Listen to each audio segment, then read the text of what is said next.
Do you think Mitt Romney could be a loyal Secretary of State for Donald Trump?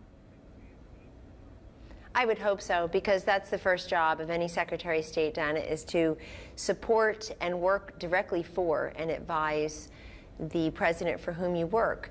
I felt compelled to mention it because it's just breathtaking in scope and intensity, the type of messages I've received from all over the country. And I'm just me, I'm not Donald Trump. And so just as his former campaign manager, the number of people who feel betrayed to think that a Governor Romney would get the most prominent cabinet post after he went so far out of his way to hurt Donald Trump. There was the Never Trump movement, and then there was Mitt Romney. He gave speeches against Donald Trump. He attacked his character.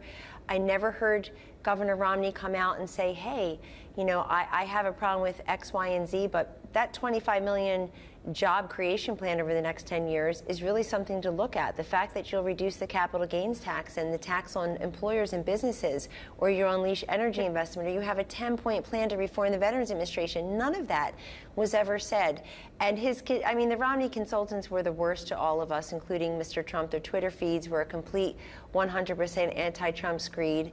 And look, if President-elect Trump chooses Mitt Romney as his Secretary of State, or whomever he chooses, that will have the full support and backing of all of us. I respect the brilliance and judgment and sheer instincts of President-elect Trump to form his cabinet as he wishes, but I felt compelled to come forward on behalf of the people who were weighing in. Absolutely. We know that you have been supportive of President-elect Trump and his decisions, but it really sounds like you personally, it's not just that you have been receiving criticism and concerns about Mitt Romney, that you personally have concerns about a potential Secretary of State Mitt Romney for Donald Trump.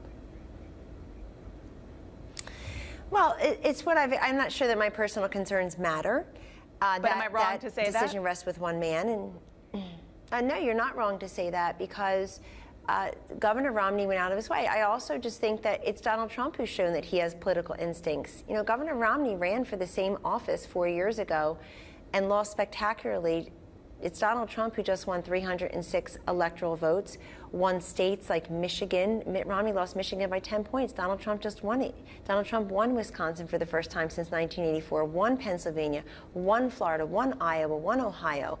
All these states that were elusive to the last couple of nominees. And the other thing is, Dana, I think I know there are other candidates being considered, apart from the ones that are just being covered more commonly in the media. But apart from that, Governor Romney in the last 4 years, I mean, has he been around the globe doing something on behalf of the United States of which we're unaware? Did he go and intervene in Syria where they're having a massive humanitarian crisis? Meaning, when I say intervene, like offer to help. Has he been helpful to Mr. Netanyahu? In other words, I'm all for party unity, but I'm not sure that we have to pay for that with the Secretary of State position. But again, let me repeat, what Donald Trump decides, Kellyanne Conway and everybody else will respect.